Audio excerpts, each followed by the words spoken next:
అయినప్పటికీ దేవుని వాక్యంలో నుంచి చదివే వాళ్ళు కూడా కొన్నిసార్లు వీటిని విస్మరించే అవకాశం ఉంది, లేకపోలేదు. అయితే విస్మరించడానికి వాళ్ళకు చాయిస్ ఉంది. మనమేం వాళ్ళని కట్టేసి కొట్టం, కానీ క్రైస్తవులుగా పిలవం, అంతే. అర్థమవుతుందిగా నేను చెప్పే విషయం ఏంటో? ఇలా నమ్మని వాళ్ళను మనము క్రైస్తవులు అని పిలవం, అంతే. మిగిలిన వాళ్ళు ఏమైనా ట్రైయింగ్ టు సే ఇస్, మన సంఘంలో బలహీనంగా ఉన్న వాళ్ళు ఉంటారు. బలహీనతతో ఉన్నప్పటికీ యేసు ప్రభువును గురించినటువంటి ఈ 15 అతి ప్రాముఖ్యమైన విశ్వాసాలలో బలంగా ఉంటారు. అలాంటి వాళ్ళను తోలేయడం కంటే ఆ బలహీనతలను సహించటం మంచిది, ఆ బలహీనతలను భరించటం మంచిది, ఆ బలహీనతలతో వాళ్ళతో పాటు నడవటం మంచిది, ఆ బలహీనతలలో వాళ్ళను బలం ఇవ్వటం మంచిది. ఆ బలహీనతలను వాళ్ళకి చూపించి, ఈ బలహీనత గనక నువ్వు అధిగమిస్తే ప్రభువుకు ఆశీర్వాదకరంగా ఉంటావు అన్న విషయాన్ని మనం చెప్పగలిగితే వారు తప్పకుండా మన చేతిలోను దేవుని చేతిలోను సంఘము కొరకు ఉపయోగపడే వాళ్ళుగా ఉంటారు. మాట చెప్పని నన్ను, ఎందుకంటే బాధగా ఉంది కాబట్టి చెప్తున్నా. ఏంటంటే సంఘంలో నుంచి తోలు వేసేందుకే మన మెసేజెస్ ఉంటాయి ఎక్కువ. నువ్వు అట్లున్నావు, నువ్వు ఇట్లున్నావు, నువ్వు వాడివి, నువ్వు వీడివి, నువ్వు అది, నువ్వు ఇది అన్నవే ఉంటాయి. కానీ అప్రిషియేటింగ్ మెసేజెస్ తక్కువ ఉంటాయి. మన విశ్వాసం ఎంత గొప్పది. నువ్వు విశ్వసిస్తున్నావు, I'm appreciating you for that. నువ్వు యేసు ప్రభువు నీ దేవుడని ఈ 15 విషయాలలో, ఈ 15 ఎసెన్షియల్ విషయాలలో నువ్వు నమ్మకంగా ఉంటున్నావు, I appreciate you for that అన్న మెసేజెస్ తక్కువ.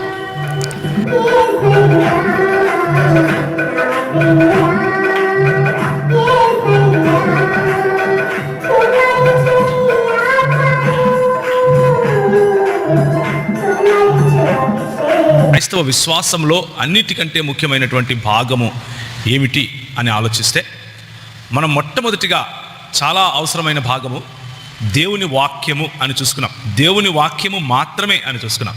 అయితే ఈ 66 పుస్తకాలు చేత పట్టుకున్న ప్రతి ఒక్కడు క్రైస్తవుడు కాదు. You will be shock to know this, but let me tell you in little more detail. ఈ 66 పుస్తకాలు చేత పట్టుకున్న వాళ్ళందరూ క్రైస్తవులు అవ్వటానికి అవకాశం లేదు. ఎందుకంటే మీరు చదువుతున్న ఈ 66 పుస్తకాలనే చదువుతారు. మీరు చెబుతున్నటువంటి ఈ మత్తయి, మార్కు, లూకా, యోహాను మరియు మిగిలిన నూతన నిబంధనలోని పుస్తకాలనే చేత పట్టుకొని చదువుతారు.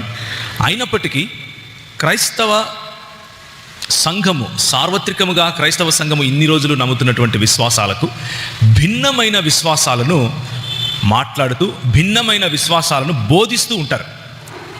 అలాంటి వారిని క్రైస్తవులు అని అనటానికి వీలుండదు. చాలాసార్లు అలా చేయటానికి మనం కష్టపడతాం. ఎందుకు అంటే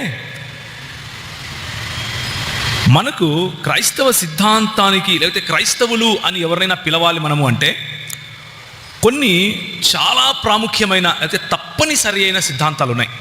ఆ తప్పనిసరి అయిన సిద్ధాంతాలను నమ్మిన వాళ్ళను మాత్రమే మనం క్రైస్తవులు అంటాం. ఇందులో ఒక విషయం మనం గుర్తుంచుకోవాలి.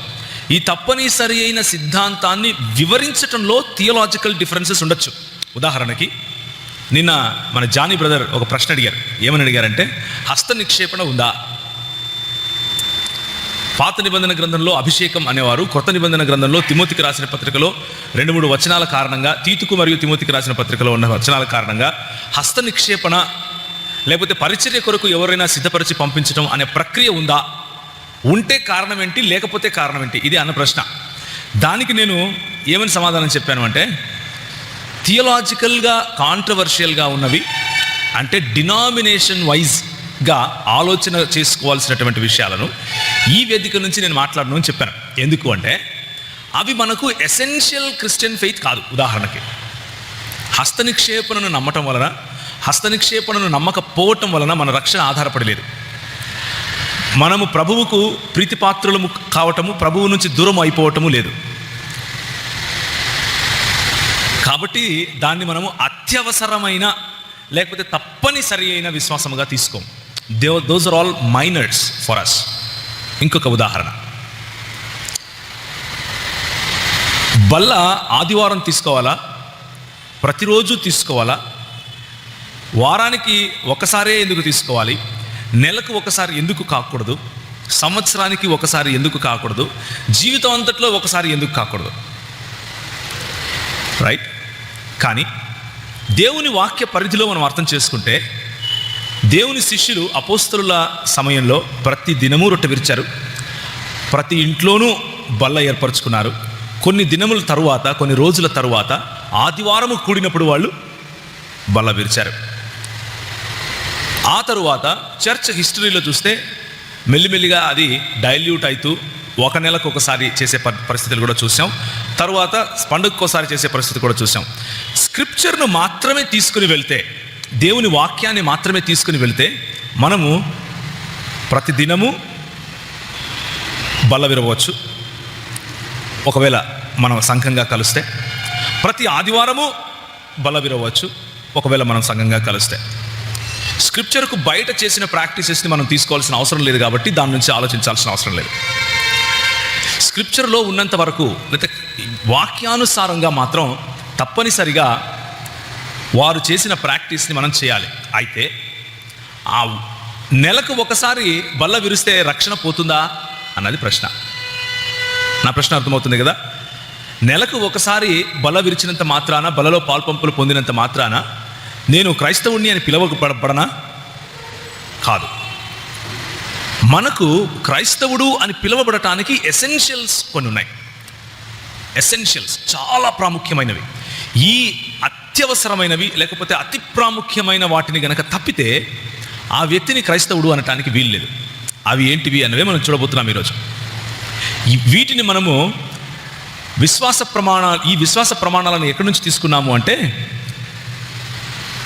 మెయిన్ లైన్ చర్చెస్లో ఈ మాట చెప్తూ ఉంటారు. ఇది అపోస్తలుల విశ్వాస సూత్రము అంటారు.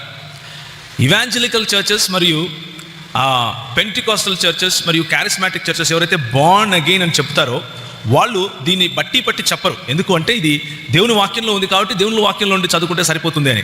అందులో తప్పులేదు. ఇది ఎదురుగా కనిపించే మీకు కనిపించే అపోస్తలుల విశ్వాస సూత్రం ఏదైతే ఉందో అది వాక్యం కాదు, కానీ వాక్యంలో నుంచి సేకరించబడినటువంటి అతి ప్రాముఖ్యమైన విశ్వాసాల సంపుటిక, లేకపోతే అతి ప్రాముఖ్యమైన విశ్వాసాలను ఒక చోట చేరిస్తే మనకు వచ్చినటువంటి అన్నమాట. అతి ప్రాముఖ్యమైన వాటిలో త్రిత్వము ముఖ్యమైనది. మొట్టమొదటిగా సువార్త. మొట్టమొదటిగా మనం చూడవలసింది ఏంటంటే సువార్త. దేవుని ప్రణాళిక. దేవుడు మానవులను రక్షించుకోవాలి అన్న ఉద్దేశంలో ఆయన తీసుకున్నటువంటి చొరవ, మానవులను రక్షించడం కోసం ఆయన తీసుకున్నటువంటి చొరవ, ఆయన మొదటగా వేసినటువంటి అడుగు సువార్తను గురించిన దానిలో ఎలాంటి సందర్భంలోనూ కాంప్రమైజ్ అయ్యే విషయం లేదు. అది కృపచేతనే మనం రక్షింపబడుతున్నాం అన్నది మనకు దేవుని వాక్యం చెప్పే సత్యం. రైట్? సో పౌలు ద్వారా మనకు గుర్తించబడిన సువార్త ఏంటి అంటే, మీరు దానిని అంగీకరించారు, దాని యందే నిలిచి ఉన్నారు, మీ విశ్వాసము వ్యర్థమైతే కానీ నేను ఏ ఉపదేశమును సువార్త మీకు ప్రకటించుతానో ఆ ఉపదేశము మీరు గట్టిగా పట్టుకొని ఉన్నయెడల ఆ సువార్త వలననే మీరు రక్షణ పొందువారయ్యుందురు. అంటే నేను ఏ సువార్తనైతే ప్రకటించానో, ఏ సువార్త అది? మొదట యూదునికి గ్రీకు దేశస్థునికి రక్షణ కలుగు చేయుటకు అది దేవుని శక్తి అయ్యున్నది. ఈ సువార్త దేవుని శక్తి అయ్యున్నది. ఏంటయ్యా ఆ శక్తి అంటే, పాపము నుంచి ప్రాయశ్చిత్తము, పాపపు శక్తి నుండి విడుదల, ఆ తర్వాత పాపపు సముఖములో నుండి భవిష్యత్తులో రక్షింపబడటం. అంటే రోమీలకు రాసిన పత్రిక 9వ అధ్యాయం చూస్తే ఈ సువార్త ఏం సువార్తయా అంటే ఇది రక్షణను గూర్చిన సువార్త. ఆ రక్షణను గూర్చిన సువార్త మనకు చెప్పే 3 అంశాలు ఏంటివి అంటే, నేను పూర్వం అంటే భూతకాలంలో జరిగిన పాపము అనే ఎఫెక్ట్ నుంచి, పాపము అనే ఆ సంఖ్యల నుంచి విడిపింపబడ్డాను. వర్తమాన కాలంలో నా పైన ఉన్నటువంటి సిగ్గు, లేకపోతే నా పైన ఉన్నటువంటి గిల్ట్ అంటాం కదా, అపరాధ భావన, దాని నుండి నేను రక్షింపబడ్డాను. అలాగే జరగబోవు, నాకు అందబోవు రక్షణ, గ్లోరిఫికేషన్ అంటాం కదా, అందులో దానిని కూడా నేను పొందుకున్నాను. రక్షింపబడ్డాను, రక్షింపబడుతున్నాను, రక్షింపబడతాను అన్న ఈ 3 కోణాలలో నుండి కూడా దేవుని సువార్త మనకు రోమీలకు రాసిన పత్రిక 8-9 అధ్యాయాలలో పౌలు చెప్తున్నాడు. సో గత పాపాల నుండి, ఇప్పటి మన దోషారోపణ నుండి, అదేవిధంగా రాబో మహిమ నుండి కూడా, అంటే రాబో మహిమను కూడా మనం పొందుకుంటున్నట్లుగా దేవుని సువార్త మనకు చెప్తా ఉంది. దేవుని సువార్తలో మనం ఎటువంటి పరిస్థితుల్లోనూ కాంప్రమైజ్ అవ్వటానికి వీలు లేదు. దేవుని సువార్త అనే ఈ యేసు ప్రభువు మనకిచ్చే రక్షణ సువార్త అనే ఈ అంశము నుండి ఎవరైతే తప్పుతారో, ఎవరైతే కృప చేత విశ్వాసం ద్వారా అని అంటే నేను తెలుగులో కరెక్ట్ చెప్తున్నాను, ఓకే, కృపచేత విశ్వాసము ద్వారా అని ఎవరైతే చెప్పరో వారిని మనం క్రైస్తవులుగా పిలవటానికి వీలు లేదు. ఉదాహరణకి ఎవరైనా వచ్చి కృపచేత విశ్వాసం ద్వారా కాదు బాబు రక్షణ, నువ్వు దాన్ని ఆర్జించుకోవాలి, నువ్వు దానికోసం కష్టపడాలి, మంచి పనులు చేసి దాన్ని సంపాదించుకోవాలి అని చెబితే వారిని మనం క్రైస్తవులుగా పరిగణించాల్సిన అవసరం లేదు. ఎందుకు అంటే పౌలు చెప్పిన సువార్త అది కాదు కాబట్టి, పౌలు చెప్పిన సువార్త ద్వారా మనకు రక్షణ కాబట్టి, ఏ సువార్తనైతే యేసు ప్రభు వారు వెళ్ళి ప్రకటించమన్నారో ఆ సువార్తనే గనక అపోస్తలులు మనకు అందించి ఉంటే ఆ సువార్తను నమ్మని వాడు యేసు ప్రభువును నమ్మనివాడుగా మనం గుర్తించాలి. రెండవ మాట, ఈ అతి ప్రాముఖ్యమైన విమోచనము ఎక్కడి నుంచి స్టార్ట్ అవుతుంది? ఎందుకు విమోచనము అంటే మొదటి మాట మానవుడి పతనం అర్థం చేసుకోవాలి. మానవుని పతనం ఇది ఎసెన్షియల్స్లో ఇది ఒక భాగం. అంటే ఒక ఆదాము పాపము చేయటం కారణంగా ఆయన ద్వారా జన్మించిన ప్రతి ఒక్కరూ, ఆయన ద్వారా మనుష్యులుగా జన్మించిన ప్రతి ఒక్కరికి జన్మతః పాపము అంటింది అన్నది దేవుని వాక్యం చెప్పే సత్యం. జన్మతః పాపము అంటటము అంటే దానికి కారణం ఏమిటి అంటే చాలా కారణాలు ఉన్నాయి, కానీ ఒక సిమ్టమ్ చెప్తాను. ఒక సిమ్టమ్. ఈ మధ్య కొంతమంది కొన్ని బ్యాచ్లు ఉన్నాయి, ఆ బ్యాచ్లు వచ్చి ఏం మాట్లాడతాయంటే జన్మ పాపం లేదు, పాపము అనేది పాపము చేస్తే మనకు అంటుతుంది కానీ పాపము చేయనంత వరకు మనం పాపలం కాదు అనే వాళ్ళు చాలామంది ఉన్నారు. అది సమయం వచ్చినప్పుడు నేను మీకు చెబుతాను. కాకపోతే దేవుని వాక్యము ఏం చెప్తుంది అంటే మనిషి పుట్టుక నుంచి పాపము చేస్తాడు. మనిషి పుట్టుక నుంచి వానిలో పాపము చేసే గుణం ఉంటుంది అని దేవుని వాక్యం చెప్తుంది. అంటే పాపం చేసి తీరాలి అని దేవుని వాక్యం చెప్పడం లేదు, కానీ వాడు బ్రతికి జీవిస్తే పాపం చేసి తీరతాడు అని చెప్తా ఉంది. ఎందుకు అంటే వాడి ఆలోచనలలో కూడా పాపం ఉంటుంది కాబట్టి. ఉదాహరణకు చెప్తాను. ఇలాంటి వాళ్ళు మనకు తీసుకొని వచ్చే ఒకనొక అబ్జెక్షన్ ఏంటి అంటే, చిన్న పిల్లలు ఉన్నారండి, పుట్టారు, రెండు రోజులకే చనిపోయారు, పాపంలో పుట్టాడా? వాడు ఏం పాపం చేశాడు? మీ దేవుడు ఏం దేవుడయా, ఆయన తీసుకెళ్ళి నరకంలో వేస్తాడా చిన్న బిడ్డను? ఈ ఎమోషనల్ మాటలు వినటానికి ఎలా ఉంటాయంటే, అబ్బా నా దేవుడు ఇంత కఠినాత్ముడా అన్నట్లుగా ఆలోచింపజేసేవిగా ఉంటాయి. కానీ పాపము ఉంది అన్నదానికి రుజువు ఏంటి అంటే ఆ ప్రశ్నే. ఎలా చెప్పమంటారా? పాపము వలన వచ్చు జీతం ఏమిటి? మరణము. ఆ చిన్న బిడ్డ 2 రోజులకు చనిపోయాడు అంటే ఆ చావు ఎక్కడి నుంచి వచ్చింది? ఎక్కడి నుంచి వచ్చిందండి? పాపము నుంచి వచ్చింది. అయితే మన దేవుని సార్వభౌమత్వాన్ని, మానవునిగా పుట్టి పతనంలో ఉన్న నీకే చిన్న బిడ్డ మీద అంత కనికరం ఉంటే, సార్వభౌముడైన దేవుడు, మంచి దేవుడు, నిత్యత్వములో మంచితనాన్ని కలిగి ఉన్న ఈ దేవుడు, మంచితనం అనే ఉనికిలో ఉన్న ఈ దేవుడు, ఆయనకు ఈ చిన్న బిడ్డను ఏ విధంగా రక్షించుకోవాలో తెలియదా? ఆ చిన్న బిడ్డకు ఎలాంటి న్యాయం చేయాలో తెలియదా? కాబట్టి న్యాయవంతుడైన మన దేవుని పైన ఆ భారం వదిలేస్తే మంచిది.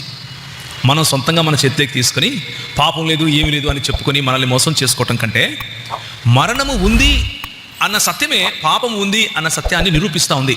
ఎందుకు అంటే ఒకవేళ పాపము వలన వచ్చే జీతం మరణం కాకపోతే యేసు ప్రభువు మరణించటం, యేసు ప్రభువు తిరిగి లేయటము వ్యర్థం.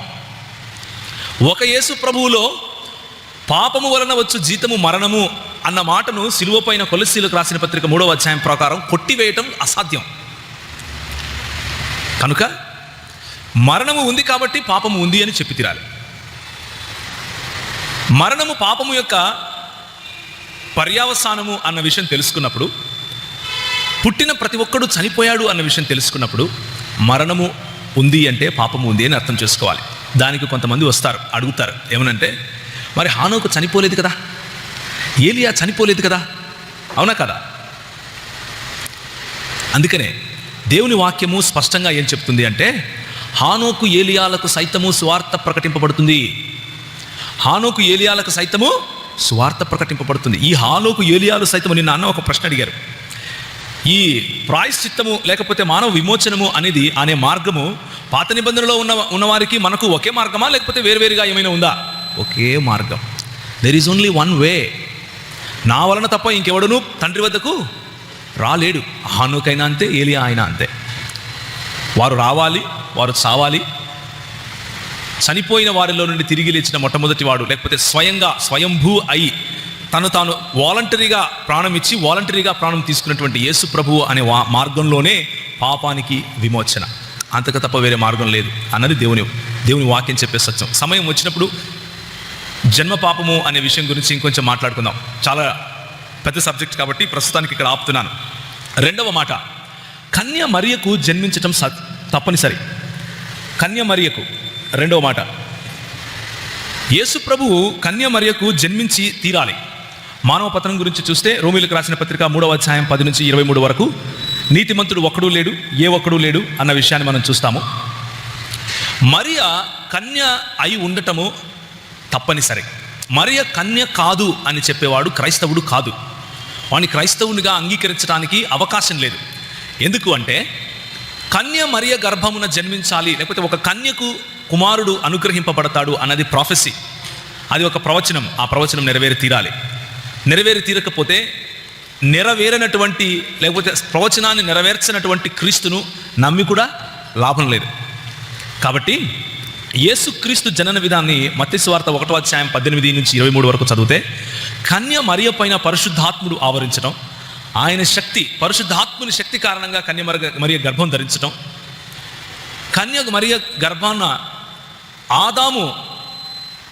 ఆదాము వంశముగా, లేకపోతే ఆదాము కారణముగా జన్మించిన వాడుగా కాకుండా, పతనమైపోయినటువంటి మానవుని పోలికలో కాకుండా, మానవుడైనప్పటికీ పతనము కాని, లేకపోతే పాపపు నీడ, పాపపు ఛాయ లేని జన్మము యేసు ప్రభువుది అయి ఉండాలి. ఆ మాటను ఒప్పుకుని వాడే క్రైస్తవుడు అన్నది నా రెండవ ఎసెన్షియల్స్లో ఉన్న మాట. ఇప్పుడు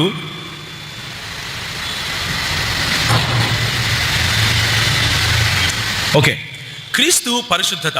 ఈ యేసుక్రీస్తు ఎవరి గురించి అయితే మనకు దేవుని వాక్యం చెబుతా ఉందో, ఆ యేసుక్రీస్తు పరిశుద్ధమైన దేవుడు. పరిశుద్ధుడు అని మనం ఎందుకు చెప్తున్నాము అంటే, రైట్, కొరింథీయులకు రాసిన పత్రిక 5వ అధ్యాయం 21, 2వ కొరింథీయులకు రాసిన పత్రిక 5వ అధ్యాయం 21 చదివితే, దేవుని నీతి అగునట్లు పాపమెరుగని ఆయనను మన కోసము పాపముగా చేసెను అని దేవుని వాక్యం చెబుతా ఉంది. అంటే యేసుక్రీస్తు ప్రభువు పాపిగా చేయబడలేదు, పాపముగా నీ కోసము నా కోసము మనకు నీతి కలుగటం కోసం చేసుకున్నాడు. ఏ పాపమైతే మానవుని పతనం కారణంగా దేవునికి మానవునికి మధ్య అగాధం పెంచిందో, ఆ పాపానికి శిక్ష పడాలి కాబట్టి యేసు ప్రభువే పాపముగా చేయబడ్డాడు.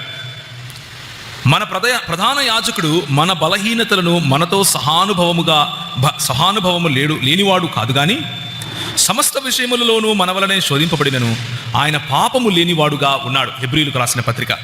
యేసు ప్రభువు పాపము లేని జీవితం జీవించాడు. ఆయన పుట్టుకలో పాపము లేదు, ఆయన ప్రవర్తనలో కూడా పాపము లేదు, ఆయన నడవడికలో పాపము లేదు.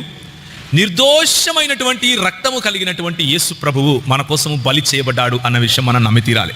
అలా నమ్మిన వాడే క్రైస్తవుడు అవుతాడు.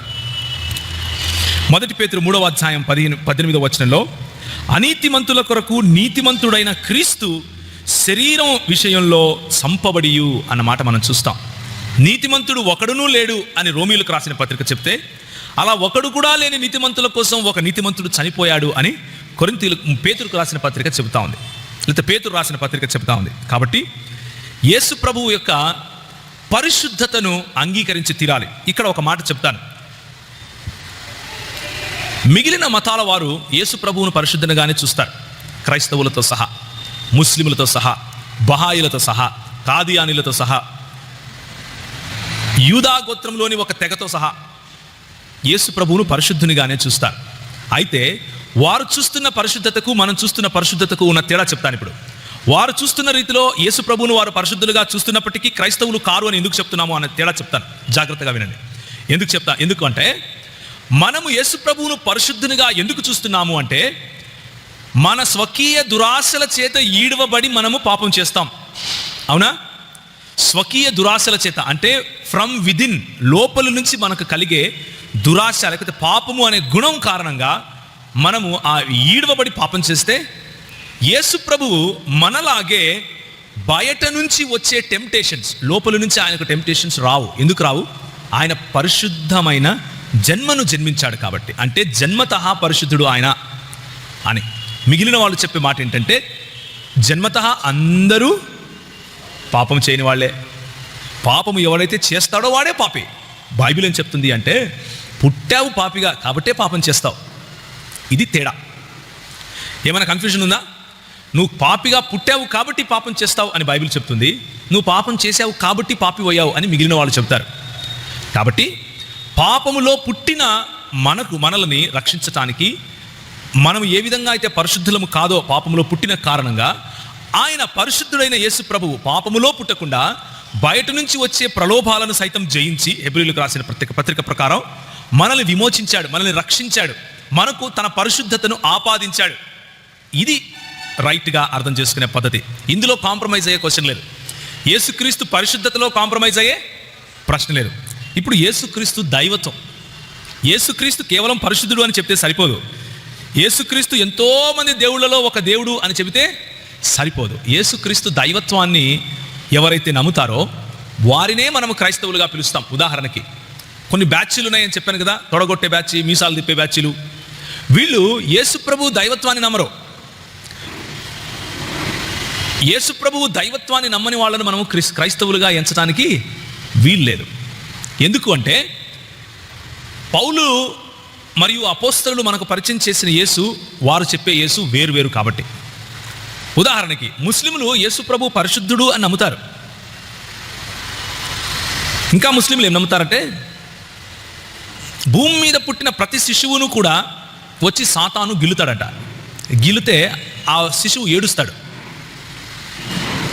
అలా టచ్ చేయకుండా పుట్టిన వాళ్ళు సాతానుడుగా టచ్ అనే మినిస్ట్రీ చేస్తాడు. మీకు తెలుసు తెలీదో? సాతాను టచ్ చేసిన మినిస్ట్రీలోనే మనందరం ఉన్నామంట. కానీ ఆ సాతాను మినిస్ట్రీకి కూడా అందని వాడు యేసుప్రభు ఒక్కడే. ఖురాన్ ప్రకారం ముహమ్మదును కూడా తగిలాడు. యేసుప్రభువు మరియు మరియం, అంటే యేసుప్రభు తల్లి అయిన మరియం, వీళ్ళిద్దరే అంత పరిశుద్ధులు అని ఖురాన్ చెప్తుంది.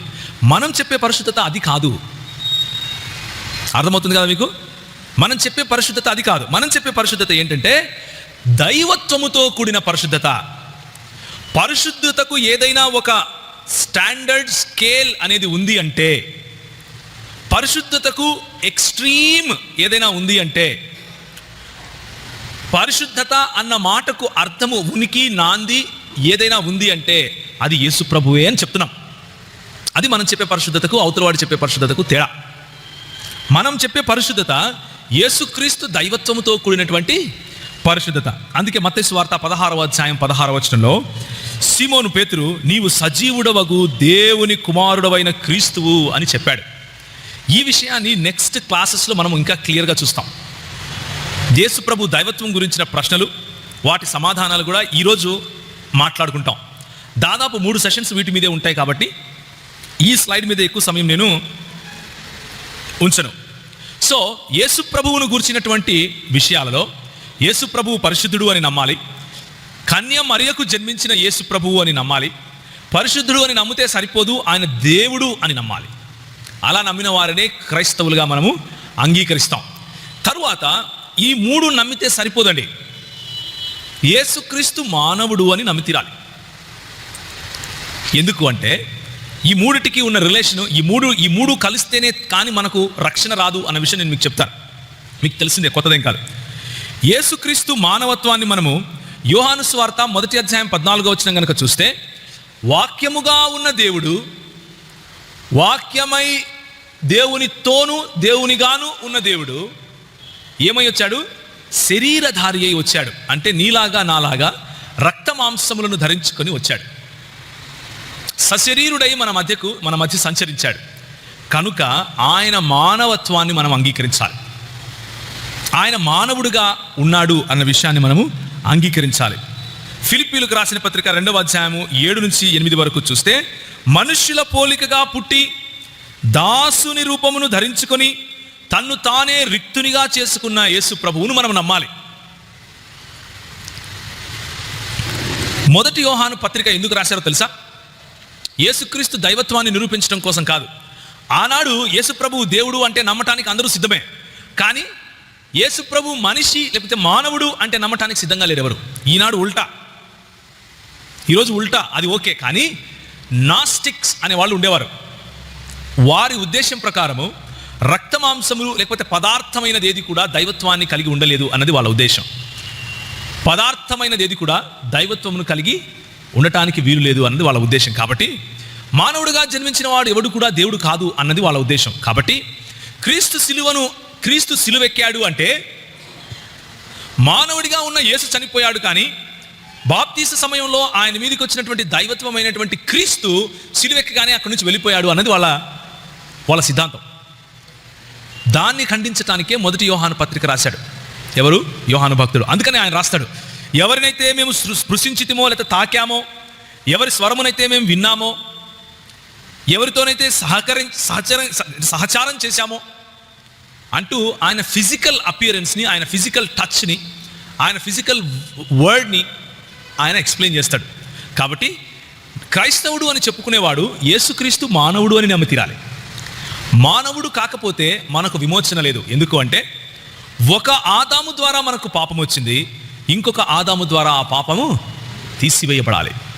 ఒక ఆదాము ద్వారా మనకు అంటినటువంటి ఈ వ్యాధి, పాపం అనే వ్యాధిని ఇంకొక ఆదాము జయిస్తేనే మన నుంచి తీసివేయబడే సాధ్యం ఉంది. ఆదం అంటే మనిషి అని అర్థం, నరుడు అని అర్థం. ఫీమేల్ మేల్ అనే డిఫరెన్స్ ఇక్కడ లేదు. ఆదం అంటే ఇద్దరికి సంబంధించింది, మానవులు అన్న విషయం, ఇన్సాన్ అని. సో యేసు ప్రభువు దైవత్వం ఎంత ప్రాముఖ్యమో యేసు ప్రభువు మానవత్వం కూడా అంతే ప్రాముఖ్యం. హెబ్రీయులకు రాసిన పత్రిక 2వ అధ్యాయం 14వ వచనం చూస్తే, కాబట్టి ఆ పిల్లలు రక్తమాంసములు గలవారైనందున ఆ ప్రకారమే మరణము యొక్క బలము గలవానిని, అనగా అపవాదిని మరణము ద్వారా నశింపజేయుటకు, జీవితకాలమంతయు మరణ భయము చేత దాస్యమునకు లోబడు వారిని విడిపించుటకు ఆయన కూడా రక్తమాంసములలో పాలివాడయ్యాడు. యేసు ప్రభువు రక్తమాంసములలో పాలివాడయ్యాడు. యేసు ప్రభువు రక్తమాంసములలో పాలివాడయ్యి ఇప్పుడు ఎక్కడికో వెళ్ళిపోయాడు అని అనుకుంటే ఇబ్బంది. ఈ రోజుకు కూడా ఆయన శరీరధారి అయి ఉన్నాడు. ఇది ఎంతమంది నమ్ముతారు? How many of you believe that he is reason in his body? ఆయన శరీరుడై తిరిగి లేచాడు అని ఎంతమంది నమ్ముతారండి? అలా నమ్మని వాళ్ళు క్రైస్తవులు కాదు. So you better believe it. ఒకవేళ అందులో ఏమైనా డౌట్ ఉంటే ఇప్పుడే అడిగి తెలుసుకోండి. ఎందుకు అంటే తిమోతి ఏమంటాడు మనతో? దేవుడు ఒక్కడే, దేవునికి నరునికి మధ్య ఎవరు? క్రీస్తు యేసు అను నరుడు మధ్యవర్తిగా ఉన్నాడు. ఇప్పుడు నరుడేనా ఆయన?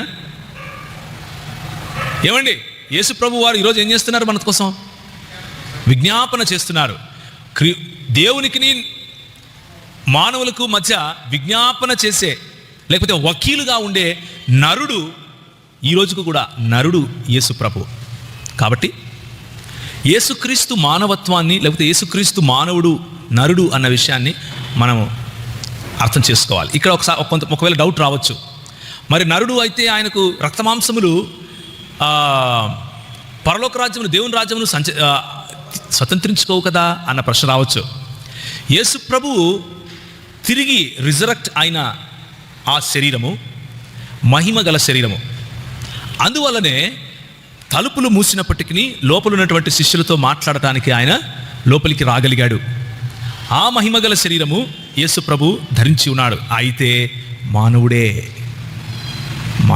ఇంకా దీనినే ఏమంటాము అంటే థియోలాజికల్ భాషలో హైపోస్టాటిక్ యూనియన్ అంటారు.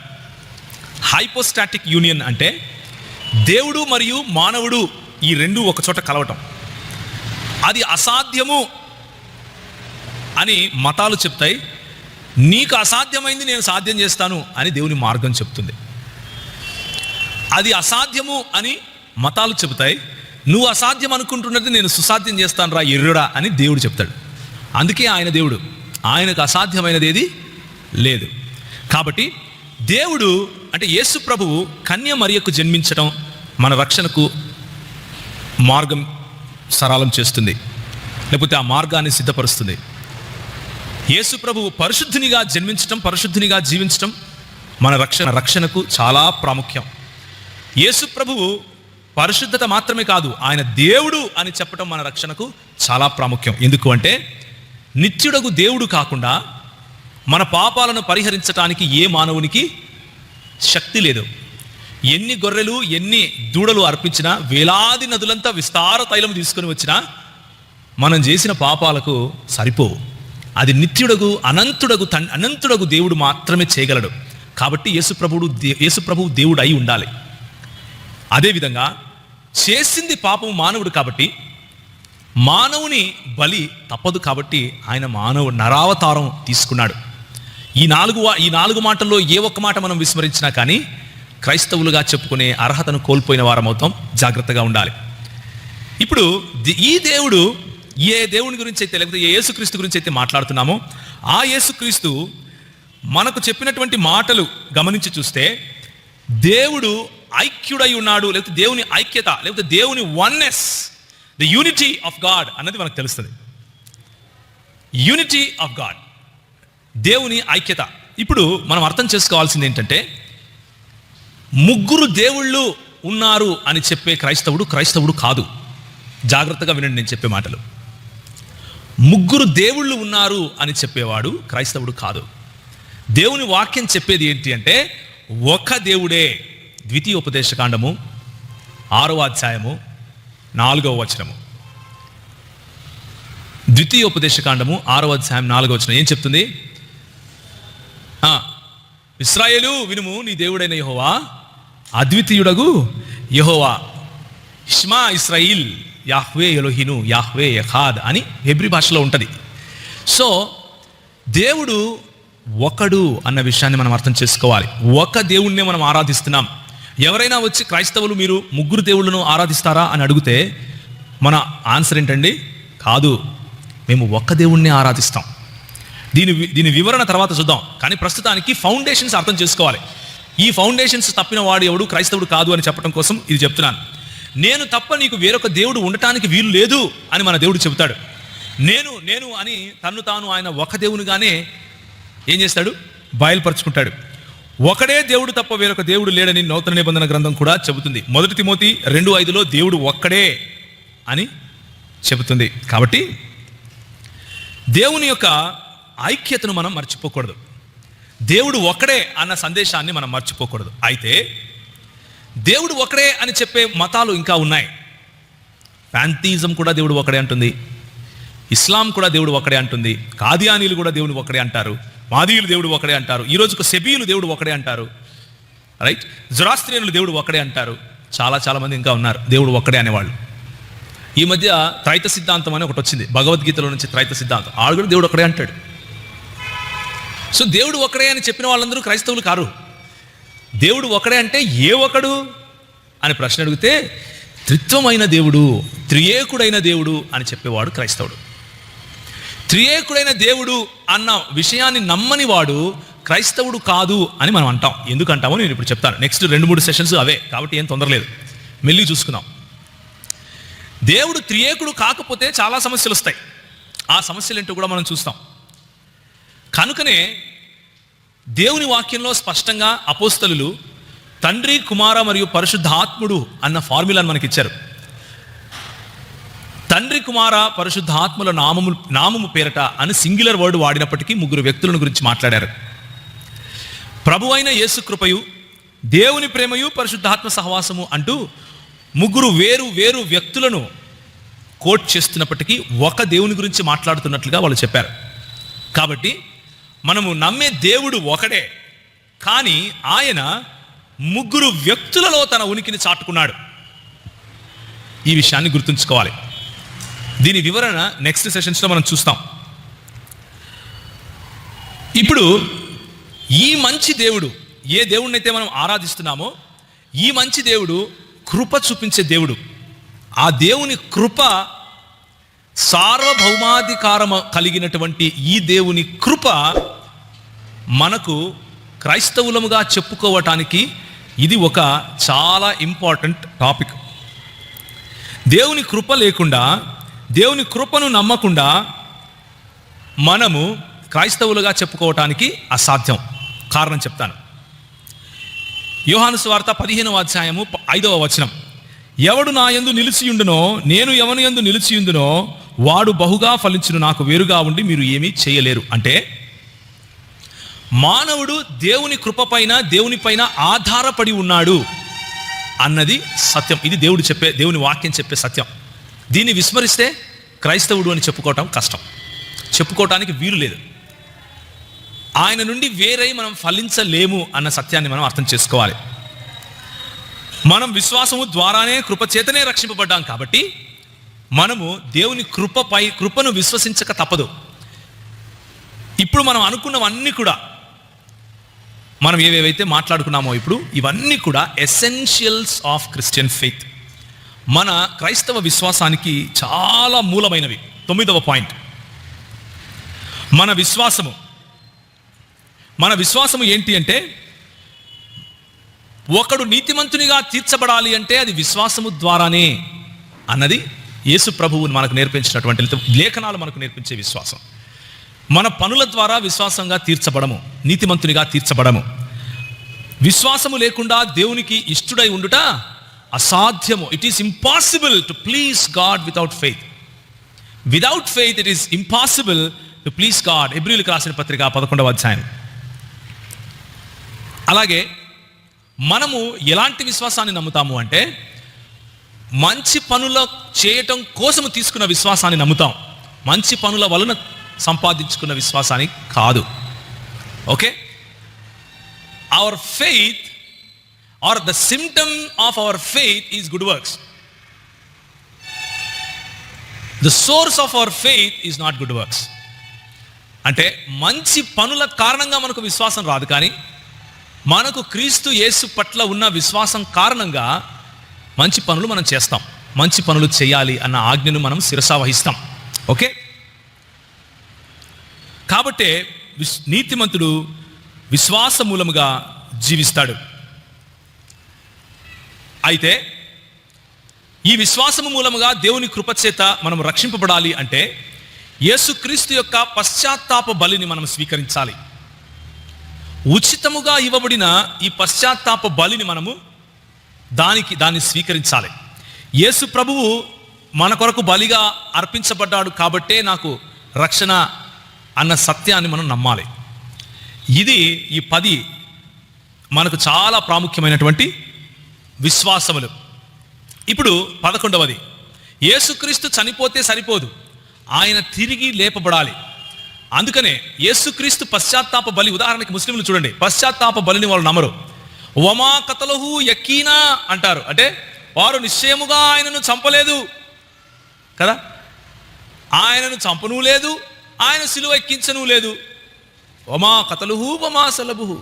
అయితే దేవుని వాక్యం చెప్పేదేంటి? ఆయన నిశ్చయంగా సిలువపైనే చనిపోయాడు. అది నమ్మని వాడు క్రైస్తవుడు కాదు. పౌలు ఏమంటాడు? సిలువ వేయబడిన క్రీస్తును మేము ప్రకటించుచున్నాము. క్రీస్తు సిలువపై చనిపోనియడలా మేము ప్రకటించు విశ్వాసము వ్యర్థము. అదే మాట మేము తిరిగి లేపబడిన పునరుత్థానుడైన యేసుక్రీస్తును ప్రకటించుచున్నాము అని కూడా పౌలు అంటాడు. కాబట్టి యేసుక్రీస్తు పశ్చాత్తాప బలి ఒకటే కాదు, ఆయన తిరిగి లేవటం కూడా క్రైస్తవ విశ్వాసానికి పునాది. యేసుక్రీస్తు తిరిగి లేచి తీరాలి, మనము అంటే తిరిగి లేచాడు అని నమ్మి తీరాలి. అప్పుడే మనం క్రైస్తవులుగా చెప్పుకోవాలి, లేకపోతే క్రైస్తవులుగా చెప్పుకోకూడదు. ఇవన్నీ కూడా దేవుని వాక్యంలో నుంచి మనం నేర్చుకున్నప్పటికీ దేవుని వాక్యంలో నుంచి చదివే వాళ్ళు కూడా కొన్నిసార్లు వీటిని విస్మరించే అవకాశం ఉంది, లేకపోలేదు. అయితే విస్మరించడానికి వాళ్ళకు చాయిస్ ఉంది, మనమేం వాళ్ళని కట్టేసుకోవటం, కానీ క్రైస్తవులుగా పిలవం అంతే. అర్థమవుతుందిగా నేను చెప్పే విషయం ఏంటో? ఇలా నమ్మని వాళ్ళను మనము క్రైస్తవులు అని పిలవం అంతే. మిగిలిన వాళ్ళు ఏమైనా నమ్మచ్చు, బైబిల్ గ్రంథం అందరి కోసం ఉంది, ఎవరైనా చదవచ్చు. మనం అందరినీ ఆహ్వానిస్తాం, అందరికీ బైబిల్ ఇస్తాం, చదవమని చెప్తాం. అయితే ఎవరిని క్రైస్తవులుగా పిలవాలి, ఎవరిని క్రైస్తవులుగా పిలవకూడదు అన్నదానికి దేవుని వాక్యం ఒక ప్రమాణం పెట్టింది. ఆ ప్రమాణాలు ఇవి: యేసుక్రీస్తు తిరిగి లేచి తీరాలి. రోమీయులకు రాసిన పత్రిక 4వ అధ్యాయం 25వ వచనము, మన ప్రభు అయిన యేసును మృతులలో నుండి లేపిన వాని యందు విశ్వాసం ఉంచినది మనకును ఎంచబడునని మన నిమిత్తము కూడా వ్రాయబడును. అదేమనగా యేసు ప్రభు అని నీ నోటితో ఒప్పుకోవాలి, ఆయనను దేవుడు మృతులలో నుండి లేపాడు అని హృదయమందు విశ్వాసించాలి, అప్పుడే రక్షణ. అలా విశ్వసించని వాడు రక్షణ పొందడు. సో రక్షణార్థమైనటువంటి విశ్వాసాలలో ఈ 11 విశ్వాసాలు ఉన్నాయి. రక్షణార్థమైనటువంటి విశ్వాసాలలో ఈ 11 ప్లస్ ఇంకా ఉన్నాయి. అయితే అవి అతి ప్రాముఖ్యమైనవి కాకపోవచ్చు. ఉదాహరణకి ఇంతకుముందు చెప్పుకున్న వాటిలోనే నేను 1-2 ఉదాహరణలు నేను మీకు చెప్తాను. చూడండి, నేను ఒకసారి కొత్తగా రక్షణ పొందిన సమయంలో యేసు ప్రభు దేవుడు అని అంగీకరించిన తర్వాత, నా జీవితాన్ని ప్రభు మార్చిన తర్వాత నేను అనుకుంటున్నా, ఇప్పుడు నేను ఏ సంఘానికి వెళ్ళాలి? నేను రక్షింపబడిన సంఘానికే వెళ్తున్నాను. నాకైతే తెలీదు. కానీ ఒకరు వచ్చారు, నీకు విషయం తెలుసా, నువ్వు పోయే సంఘం ఎత్తబడే సంఘం కాదు అన్నాడు. నేను అడిగాను, నాకు తెలీదు, అప్పుడప్పుడు రక్షణ అనుభవంలోకి వచ్చాను. అవునా అన్న, నేను అంటే ఇప్పుడు నేను చచ్చిపోతే ఈ సంఘాన్ని ఎత్తబడకపోతే ఈ సంఘంలో నేను లేను కాబట్టి నేను వెళ్ళనా పైకి అన్నాను. వెళ్ళవు అన్నాడు. మరి నేను ఎక్కడికి వెళ్ళాలి అన్నాడు. అంటే అక్కడ ఒకటి ఉంది, దైవజనుడు ఫలానా ఆయన ఒక సంఘం పెట్టాడు, అక్కడికి వస్తే నువ్వు ఎత్తపడతావు అన్నారు. సరే అన్న వస్తానని చెప్పి 2-3 రోజులు వెళ్ళాను, 2-3 ఆదివారాలు. కానీ విశ్వాస ప్రమాణంగా నేను ఏ సంఘంలో అయితే రక్షణ పొందానో ఆ సంఘానికి, ఏ అన్న అయితే నన్ను తీసుకెళ్ళాడో ఆ సంఘానికి నాకేం పెద్ద తేడా కనిపించలేదు. దేవుని వాక్యం ఇప్పి చూస్తే నాకు అనిపించింది ఏంటంటే, నాకు అర్థమైంది ఏంటంటే, కొద్దిగా తర్వాత దేవుడు తను తాను ప్రత్యక్షపరచుకునే సమయంలో దేవుని సంఘము అని చెప్పే దేవుని సంఘము, క్రీస్తు శరీరము అని చెప్పే సంఘము, అది సార్వత్రికమైనది. It is a universal church. అదేవిధంగా అది స్థానికమైనది కూడా. మనము నమ్మినటువంటి ఈ 11 ప్రాముఖ్యమైన విశ్వాసములను, వీటిలో నుంచి తప్పకుండా ఏ సంఘం అయితే ఉంటుందో ఆ సంఘాలు కాదు, సంఘము ఎత్తబడుతుంది. ఆ సంఘం అంతా ఎత్తబడుతుంది.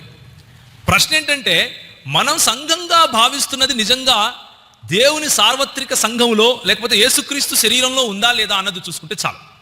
యేసుక్రీస్తు శరీరంలో ఏది ఉంటుంది అంటే కనీసం ఈ 11 ఉండాలి. కన్యమరియకు పుట్టి ఉండాలి,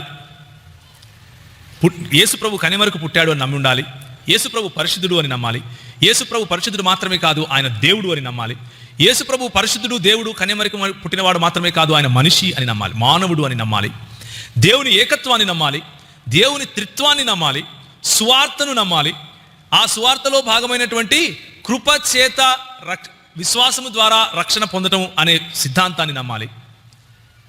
సో కృపచేత విశ్వాసము ద్వారా నమ్మిన సిద్ధాంతం తర్వాత యేసు ప్రభువు నా కోసము ఆ రక్షణ కార్యం నిమిత్తమై చనిపోయాడు, సిలువ వేయబడ్డాడు అని నమ్మాలి. అది నమ్మితే సరిపోదు, ఆయన తిరిగి లేచాడు, పునరుత్థానుడయ్యాడు అని నమ్మాలి. ఇది మాత్రమే సరిపోదు, ఇంకొకటి ఉంది. ఏంటి చెప్పండి? సువార్త. ఇది చెప్పండి, సువార్త పూర్తి కాదు. ఏంటో చెప్పండి? ఆయన తిరిగి రానయ్యున్నాడు. ఆయన తిరిగి వచ్చి నిన్ను నన్ను లేపుతాడు. మళ్ళా ఆయన తిరిగి వచ్చి గొర్రెలను మేకలను ప్రత్యేకపరుస్తాడు. ఆయన తిరిగి వచ్చి నిన్ను నన్ను ఆయన మేఘారుడై మహిమా శరీరంలో నిన్ను నన్ను తీసుకెళ్ళిపోతాడు. బ్రతికున్న మనము ఆయనను వెళ్ళి మేఘముల మధ్య కనుగొంటాం. చనిపోయిన వారు లేపబడతారు. వీటిని నమ్మాలి. పునరుత్థానమును, యేసుక్రీస్తు పునరుత్థానమును నమ్మిన మనము పునరుత్థానం చెందుతాము. యేసు ప్రభు మధ్యాకాశం మీద బూరధ్వనితో వస్తాడు అని నమ్మి తీరాలి. అలా నమ్మని వాడు క్రైస్తవుడు కాదు. ఇప్పుడు ఒక విషయం గుర్తుంచుకోండి, ఇందులో డీటెయిల్స్లో డిఫరెన్సెస్ ఉండొచ్చు. అంటే మిలేనియం ఎప్పుడు జరుగుతుంది? నువ్వు పోస్ట్ మిలేనియమా, ప్రీ మిలేనియమా? శ్రమలు ఎప్పుడు వస్తాయి? శ్రమల తర్వాత సంఘం ఎత్తబడుతుందా, శ్రమలకు ముందే ఎత్తబడుతుందా? There are differences in theologies of tribulation లేకపోతే మిలేనియం. 1000 సంవత్సరాల పాలన తర్వాత ట్రిబ్యులేషన్, ర్యాప్చర్, వీటి విషయం గురించి ఒక్కొక్క డినామినేషన్ ఒక్కొక్క రకమైన ఎక్స్ప్లెనేషన్ ఇస్తుంది. అయితే ప్రాముఖ్యమైనది ఏంటి మనకు అంటే, యేసు ప్రభు వస్తాడు, అది ప్రాముఖ్యం. యేసు ప్రభు వచ్చినప్పుడు మనం లేపుకుంటాడు, అది ప్రాముఖ్యం. అందుకనే ఇలాంటి డిఫరెన్సెస్ ఉన్నప్పటికీ మనం వాళ్ళని క్రైస్తవులు అంటాం. ఎందుకు అంటే ఎసెన్షియల్ పార్ట్లో వాళ్ళు తప్పిపోవట్లేదు. ఎసెన్షియల్ విశ్వాసంలో అంటే అతి ప్రాముఖ్యమైన విశ్వాసంలో వాళ్ళు నిలకడగానే ఉన్నారు. ఆ అతి ప్రాముఖ్యమైన విశ్వాసాన్ని ఏ విధంగా వాళ్ళు ఎక్స్ప్లెయిన్ చేస్తారు, వివరిస్తారు అన్న దాంట్లో వేరు వేరు దృక్పథాలు ఉన్నాయి. అంతే కదా? అక్కడ ఒకవేళ కొంచెము లూజ్గా ఉన్నా కానీ ఇబ్బంది లేదు. ఇబ్బంది లేదు అంటే ఎప్పటికీ అలాగే ఉండాలి అన్నది నా ఉద్దేశం కాదు. ఇబ్బంది ఉన్న చోట మాట్లాడుకొని వాటిని సరిచేసుకుంటే మంచిదే. అయితే అలాంటి సిద్ధాంతాలు నీ రక్షణను పోగొట్టవు అన్నది నేను చెప్పే విషయం. ఆ సిద్ధాంతంలో ఉన్నటువంటి తేడా కారణంగా నీ రక్షణను నువ్వు కోల్పోవు. ఆ సిద్ధాంతాన్ని సరిగ్గా నమ్మినంత మాత్రాన నీకు రక్షణ రాదు. ఇది నేను చెప్పే విషయం. అగైన్, రక్షణ కార్యము లేకపోతే యేసుక్రీస్తు మన కోసం చేసినటువంటి రక్షణ సంకల్పము అన్నదానికి కూడా రెండు వేరు దృక్పథాలు ఉన్నాయి. ఒక దృక్పథాన్ని రిఫార్మ్డ్ దృక్పథము లేక కాల్వినిస్టిక్ దృక్పథము అంటారు. ఇంకొక దృక్పథాన్ని ఆర్మేనియన్ లేక నాన్ కాల్వినిస్ట్ దృక్పథము అని అంటారు. ఈ రెండు దృక్పథాలు ఉన్నవారిని క్రైస్తవులుగానే పిలుస్తాం.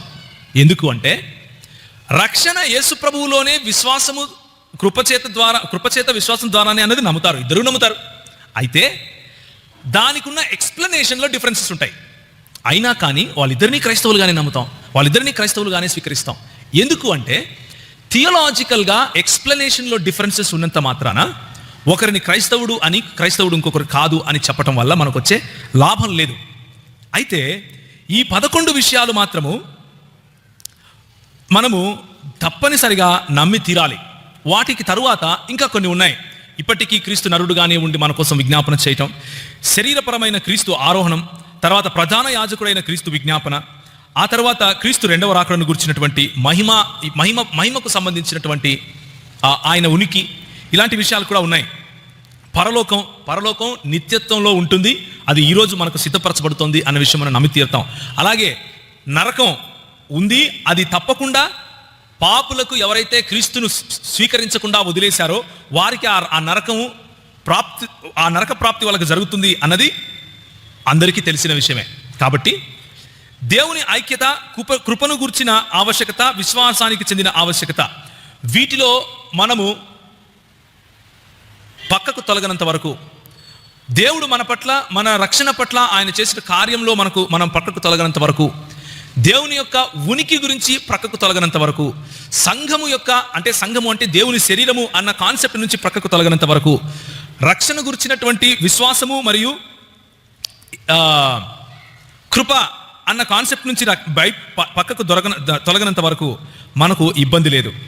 అందుకే దీన్ని మనం ఇప్పుడు ఏమంటున్నాము అంటే, ఒక మంచి మాట ఒక భక్తుడు చెప్పాడు. ఆ భక్తుని పేరు ఏంటి అంటే ఆగస్టిన్ గారు ఈ మాట అన్నారు అన్నదానికి ఆగస్టిన్ గారు రాసినటువంటి పుస్తకం సాక్ష్యము. అయితే కొంతమంది ఆగస్టిన్ గారు ఈ మాట అనలేదు, ఆగస్టిన్ గారు తర్వాత వచ్చినటువంటి ఆయన శిష్యులలో ఒకరు రాశారు అంటారు. ఎవరన్నా కానీ మనకు ఇబ్బంది లేదు, కానీ ఆ మాట మాత్రం చాలా ఉపయోగకరమైంది కాబట్టి నేను మీకు చెప్తున్నాను. అది ఏంటి అంటే, ఇన్ ఎసెన్షియల్స్ యూనిటీ, అంటే అతి ప్రాముఖ్యమైన విషయాలలో ఐక్యత. ఇన్ నాన్ ఎసెన్షియల్స్ లిబర్టీ, అంటే అతి ప్రాముఖ్యము కాని వాటిల్లో స్వేచ్ఛ. అండ్ ఇన్ ఎవ్రీథింగ్ చారిటీ, అంటే మిగిలిన అన్ని విషయాల్లో కూడా ప్రేమ. ఇది క్రైస్తవులకు ఉండాల్సిన గుణము అన్నాడు. ఇది నాకు ఉపయోగపడింది కాబట్టి నేను మీకు చెప్తున్నాను. మీరు ఇది లేఖనం కాదు, మీకు ఉపయోగపడితే మీరు తీసుకోండి, లేకపోతే ఇట్ ఈస్ ఓకే. ఇది నా అభిప్రాయం, ఆయన అభిప్రాయంతో నేను ఏకీభవిస్తున్నాను కాబట్టి నేను మీకు ఈ విషయం చెప్తున్నాను. సో ఇన్ ఎసెన్షియల్స్ యూనిటీ, ఈ 11 అతి ప్రాముఖ్యమైనవి, మిగిలిన 4 కూడా ముఖ్యమైనవి. కాబట్టి ఈ 15 వాటిల్లో, ఈ 15 ఎసెన్షియల్ క్రిస్టియన్ డాక్ట్రిన్స్లో we have to be united. మనము ఐక్యత కలిగి ఉండాలి. క్వశ్చనే లేదు. అవతల ఎన్నైనా చెప్పని, ఈ 15లో మాత్రం కాంప్రమైజ్ అయ్యేది లేదు. నరకం లేదు అంటే కాంప్రమైజ్ అయ్యే క్వశ్చన్ లేదు. ఎందుకంటే రక్షణ ఏ విధంగా నిర్వచిస్తాం? నరకం లేకపోతే. పరలోకం లేదు అంటే కాంప్రమైజ్ అయ్యే క్వశ్చనే లేదు. ఎందుకు రక్షణ ఇంకా? అవునా కదా? దేవుని ఐక్యతలో కాంప్రమైజ్ అయ్యే క్వశ్చనే లేదు. దేవుని త్రిత్వంలో కాంప్రమైజ్ అయ్యే ప్రశ్న లేదు. యేసు ప్రభు యొక్క ఉనికి హైపోస్టాటిక్ యూనియన్లో కాంప్రమైజ్ అయ్యే ప్రసక్తే లేదు. దేవుడు మన కొరకు చూపించిన రక్షణ కార్యంలో, అంటే కృపచేత విశ్వాసం ద్వారా అన్న దాంట్లో కాంప్రమైజ్ అయ్యే క్వశ్చనే లేదు. In essentials unity, in non essentials Liberty, అంటే కొన్ని ఉంటాయి అవి అంత ఎసెన్షియల్ కానప్పుడు కొంచెం స్వేచ్ఛ ఇవ్వచ్చు. ఆదివారం మనకు సెలవు అయితే ఆరాధించుకోవచ్చు. ప్రతి దినము మనం ఆరాధించగలిగితే ప్రతి దినము ఆరాధించాలి. ప్రతి దినము సంఘంగా కూడగలిగితే సంఘంగా కూడవచ్చు. దుబాయ్లో శుక్రవారం సెలవు ఉంటే శుక్రవారం ఆరాధన చేయొచ్చు, మనకు ఇబ్బంది లేదు. We can give liberty in those aspects. తెల్లబట్టలు వేసుకొని నేను పరిశుద్ధునివి కాదా, పరిశుద్ధుడు కాదని ఒక ఆయన అంటే పర్వాలేదన్నా అని లిబర్టీ ఇవ్వచ్చు. అర్థమవుతుంది కదా? సో వందనాలు చెప్పాలా, ప్రైజ్ లార్డ్ చెప్పాలా, హలో చెప్పాలా? We can give liberty. In everything else charity. మిగిలిన అన్ని అధార్మికమైన లేకపోతే ధర్మానికి, మన విశ్వాసానికి సంబంధించని అన్ని విషయాల్లో కూడా ప్రేమ చూపిస్తే చాలు. In essentials unity, in non essentials Liberty, in everything else charity. ఇది కనుక మనము గుర్తుపెట్టుకున్నాం అనుకోండి, we will preach gospel to get people inside the church, not to throw people out side the church. చాలా బాధాకరమైన విషయం ఏంటంటే, let me tell you with a smile on my face. నవ్వుతూ ఒక మాట చెప్పనండి నన్ను, ఎందుకంటే బాధగా ఉంది కాబట్టి చెప్తున్నా. ఏంటంటే, సంఘంలో నుంచి తోలు వేసేందుకే మన మెసేజెస్ ఉంటాయి ఎక్కువ. నువ్వు అట్లున్నావు, నువ్వు ఇట్లున్నావు, నువ్వు వాడివి, నువ్వు వీడివి, నువ్వు అద్ది, నువ్వు ఇది అన్నవే ఉంటాయి. కానీ అప్రిషియేటింగ్ మెసేజెస్ తక్కువ ఉంటాయి మనవి. మన విశ్వాసం ఎంత గొప్పదే. నువ్వు విశ్వసిస్తున్నావు, I'm appreciating you for that. నువ్వు యేసు ప్రభువును నీ దేవుడని ఈ 15 విషయాలలో, ఈ 15 ఎసెన్షియల్ విషయాలలో నువ్వు నమ్మకంగా ఉంటున్నావు, I appreciate you for that అన్న మెసేజెస్ తక్కువ. మన ఫోకస్ అంతా నేను ఏ విధంగా అవతలి వాడి కంటే రైచస్ అని చెప్పడంలోనే ఉంటుంది. బాధాకరం కదా. నేను అవతలి వాడి కంటే ఏ విధంగా ఎక్కువ నీతిమంతుణ్ణి అని చెప్పడంలోనే మన ఫోకస్ అంతా ఉంటుంది. లేకపోతే నా సంఘము అవతలి సంఘం కంటే ఏ విధంగా గొప్పది అని ప్రూవ్ చేసుకోవడంలోనే మొత్తం ఎనర్జీ స్పెండ్ చేస్తాం. ఇన్ఫ్యాక్ట్ రాదర్ దెన్ దాట్, అలా చేయటం కంటే, బ్రదర్ నువ్వు సంఘం కడుతున్నావు, నేను ఒక సంఘంలో ఉంటున్నాను, లెట్ us గ్రో టుగెదర్. మంది దుకాణం కాదు అని ఎప్పుడు తెలుస్తుంది అంటే, అందరినీ కలుపుకొని తిరిగితేనే తెలుస్తుంది. నేను సెపరేటిస్టు, నేను కేసీఆర్ అని చెప్పుకుంటే అలా కూడా తిరగచ్చు. అలా తిరిగే సంఘాలు చాలా ఉన్నాయి, రైట్? సో ఈరోజు ఉదయం ఒకవేళ మీరు నాకు కొంచెం లిబర్టీ ఇస్తే, నేను చెప్పదలుచుకున్న విషయం ఏంటి అంటే, ఈ సెమినార్లో ఒకవేళ మీరు ఏదైనా గుర్తుంచుకోగలిగితే, మొత్తం ఈ 3 రోజుల్లో ఒక్కటి గుర్తుంచుకోండి. అదేంటి అంటే, మన సువార్త పరిచర్య, మన వాక్య పరిచర్య, మన ఏ పరిచర్య అయినా, సువార్త మరియు వాక్య పరిచర్య తర్వాత బయట ఉన్న ఏ పరిచర్య అయినా సరే, మనం చేసేది ప్రజలను కట్టడానికి, ప్రజలను కలుపుకోవటానికి, ప్రజలను నిర్మించటానికి, కూల్చటానికి, తోలివేయటానికి, తరిమివేయటానికి కాదు. నేను గొప్పవాణ్ణి అని చెప్పడానికి అవతలి వాడు తక్కువ అని చెప్పే అవసరం లేదు. నా సంఘం మంచిది అని చెప్పడానికి అవతలి సంఘం చెడిపోయింది అని చెప్పాల్సిన అవసరం లేదు. అయితే దేవుని వాక్యంలో గంభీరంగా సరిచేయాల్సిన విషయాలు ఉంటే గంభీరంగా సరిచేయాలి. దేవుని వాక్యానుసారంగా గంభీరంగా ఎవరైనా తీర్చిదిద్దాలి అంటే గంభీరంగా తీర్చిదిద్దాలి. అందులో కాంప్రమైజ్ అవ్వాల్సిన అవసరం లేదు. దేవుని సేవకునిగా, దేవుని పరిచర్య చేసేవాడిగా దేవుడిని నన్ను అందుకు పిలుచుకున్నాడు కాబట్టి అది చేయాలి. అయితే తీర్పు తీర్చే పని దేవునికే వదిలేద్దాం. తీర్పు తీర్చే పని ఒక్కటి యేసు ప్రభువుకు విడిచిపెడదాం. ఆయనకు తెలుసు కదా, ఆయన సార్వభౌమాధికారాన్ని అక్కడ కూడా నమ్మాలి, ఆయన కృపను అక్కడ కూడా నమ్మాలి, ఆయన న్యాయాన్ని అక్కడ కూడా నమ్మాలి. అలా నమ్మగలిగితే మనము in essentials we will be united, and in non essentials with grateful heart we will give freedom or liberty, and in everything else we will show charity. అతి ప్రాముఖ్యమైన విషయాల్లో మనము యునైటెడ్గా, ఒకటిగా ఉంటాం.